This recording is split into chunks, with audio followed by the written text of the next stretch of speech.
नमस्कार दोस्तों, स्वागत है आपका अपने यूट्यूब चैनल डुगू कोचिंग सेंटर में। और कैसे हैं सभी? चलो बेटा, उम्मीद करता हूँ आप सभी बढ़िया होंगे। ठीक है, आज की जो क्लास है उसमें हम डिस्कस करेंगे मोलरता और मोललता के बारे में। ठीक है, कक्षा 11वीं का ये मोस्ट इम्पोर्टेंट टॉपिक है, फर्स्ट चैप्टर का मोलरता और मोललता। ठीक है, ये आपसे पेपर में पूछा ही जाएगा कि बेटा मोलरता क्या होती है और मोललता क्या होती है। ठीक है, और ये आप यदि 11th में अच्छे से पढ़ लेते हैं तो 12th में भी काम आएगी, उसके बाद कॉलेज में भी काम आएगी, है ना। बहुत ही काम की चीज है, इसमें आपको ज्यादा कुछ नहीं सीखना समझना, कुछ नहीं ज्यादा दिमाग लगाना है। सिंपल सी परिभाषा है, ठीक है, उसको अभी याद करना है सिंपल से। ठीक है, चलो तो बताता हूँ। मोलरता, जिसको इंग्लिश में बोला जाता है बेटा मोलरिटी। क्या बोला जाता है? मोलरिटी। तो ये होती है हिंदी में कि किसी 1 लीटर विलयन में उपस्थित विलय के मोलों की संख्या उस विलयन की मोलरता कहलाती है।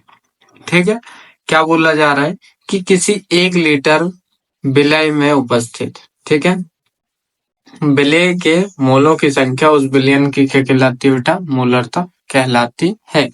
इसका फॉर्मूला होता है कि मोलरता बराबर विलय के मोलों की संख्या बटे विलयन का आयतन, वो भी लीटर में।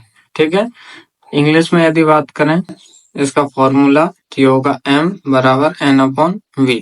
ठीक है, और आगे बात करें तो ये हो जाएगा मोलों की संख्या। ठीक, क्योंकि यहाँ क्या बोला जाता है? विलय के मोलों की संख्या। ठीक है, तो विलय के मोलों की संख्या कैसे निकालते हैं उसके लिए भी एक फॉर्मूला है हमारे पास, जो कि है आपका पदार्थ का भार बटे अणुभार। ठीक है, तो ये हो जाएगा n = W1/m1। ठीक है, और ध्यान रखना बेटा, ये जो मोलरता रहती है इसको हम कैपिटल M से प्रदर्शित करते हैं। ठीक है, किससे करेंगे बेटा? कैपिटल M से प्रदर्शित करते हैं। अब यदि हम बात करते हैं इंग्लिश की, तो आपका इंग्लिश में इसको बोला जाता है मोलरिटी, जैसा कि मैंने आपको पहले बताया हुआ है। ठीक है, ये इसको बोलते हैं मोलरिटी, जिसको कैपिटल M से शो किया जाता है। ठीक है, तो ये हो जाएगा the molarity of a solution is the number of moles of solute present in 1 litre of the solution. ठीक है, क्या बोला जा रहा है आपसे कि the molarity of a solution, ठीक है, is the number of moles of solute present in 1 litre of the solution. तो ये हो जाएगा आपका, यदि फॉर्मूला देखें तो capital M = W × 1000 upon M1 × V इन M। ठीक है, या फिर यहाँ पे देखें तो number of moles of solute upon volume of solution, और सॉल्यूशन किस में होगा बेटा? In litre. ठीक है, किस में होगा? लीटर में। जहाँ W आपका, ये वाला W होगा mass of solution, sorry solute. ठीक है, क्या होगा? Mass of solute. W क्या होगा आपका? Mass of solute. M1 ये जो नीचे वाला ये होगा मोल्स। ठीक है, एक्स ऑफ सॉल्यूट, और उसके बाद आपका V ये जो है ना, ये होगा आपका वॉल्यूम ऑफ सॉल्यूशन। ठीक है बेटा, इतना समझ में आया? चलो, अब जैसा कि मैंने आपको बताया था यहाँ पे मोलों की संख्या कैसे निकालते हैं, चलो तो पहले वो सीख लेते हैं हम। ठीक है, जैसा हमने देखा कि सबसे पहले यहाँ पे यदि हम मोलों की संख्या निकालना है, ठीक है, क्या निकालना है? मोलों की संख्या यदि हमें निकालना है तो ये होगा सबसे पहला तो आपका पदार्थ का अणुभार। क्या होगा बेटा? पदार्थ का अणुभार। ठीक है, पदार्थ का भार। क्या होगा? पदार्थ का भार बटे में अणुभार। ठीक है, क्या होगा? अणुभार। हिंदी में बात करें तो ये होगा, यदि हमें नंबर ऑफ मोल्स निकालना तो ये आपका होता है N/V। ठीक है, तो उसके बाद अब देखो, जैसे हमें निकालना है, मान लो NaCl के मोलों की संख्या निकालना है। मान लो 500 आपका 500 ग्राम NaCl के आपको मोल्स निकालना है। क्या निकालना है? मोल्स निकालना है। कितने के? 500 ग्राम NaCl के मोल्स निकालना है आपको। तो वो कैसे निकालेंगे? देखो, सबसे पहले तो Na अलग होता है और Cl अलग होता है, ठीक है। या फिर मोल्स निकालने के लिए सिंपली आपको एलिमेंट याद करने पड़ेंगे, तत्वों के नाम याद करने पड़ेंगे, वो आपको 1 से लेकर 30 तक याद करने पड़ेंगे, ठीक है। तत्वों के नाम, उनके परमाणु संख्या और अणुभार, ठीक है। यहाँ पे अणुभार आपको क्या करने पड़ेंगे बेटा, याद करने पड़ेंगे, ठीक है।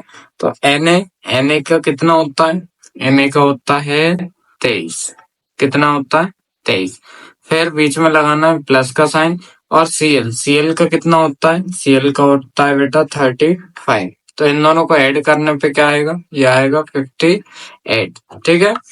58 आया, इसके बाद फॉर्मूले में पुट कर देंगे, तो हमारे पास ये था 580 बटे 58, तो इससे ये कैंसिल होगा, मतलब 10। तो n की वैल्यू क्या आ गई, 10 मोल, ठीक है। क्या आ गया आंसर, 10 मोल। बस ये आपको निकालना आना चाहिए। इसके लिए आपको याद करने पड़ेंगे, एलिमेंट याद करने पड़ेंगे, ठीक है, और उनका आपको एटॉमिक मास याद करना पड़ेगा, ठीक है। अब बात करते हैं हम मोललता की, ठीक है। मोललता जिसको बोला जाता है बेटा मोलिलिटी, तो ये होता है आपका 1 किलोग्राम विलायक में घोले गए विलेय के मोलों की संख्या को उस पदार्थ की मोललता कहते हैं, ठीक है। क्या बोला गया है कि 1 किलोग्राम विलायक में घोले गए विलेय के मोलों की संख्या को उस पदार्थ की मोललता कहते हैं, ठीक है। मोललता बराबर विलेय के मोलों की संख्या बटे विलायक का भार किलोग्राम में, ठीक है। और यहाँ पे ये आपको हो जाएगा small m is equal to W1 बटे M1 इंटू W2, ठीक है, बराबर आपका मोल पर किलोग्राम। अब यहाँ पे देखो आपको क्या चेंज दिख रहा है, यहाँ पे 1 किलोग्राम आ रहा है, और जबकि वहां पे क्या था आपका लीटर था, वहां पे क्या आ रहा था, लीटर आ रहा था, यहाँ पे किलोग्राम आ रहा है। इंग्लिश में बात करें तो ये हो जाएगा आपका the molarity is the number of moles of solute present in 1 kilogram of solvent, ठीक है। क्या कह रहा है ये आपका कि the molarity is the number of moles of solute present in the kilogram of solvent, ठीक है। तो small m is equal to W1 into 1000 upon M1 into W1 in grams, ठीक है।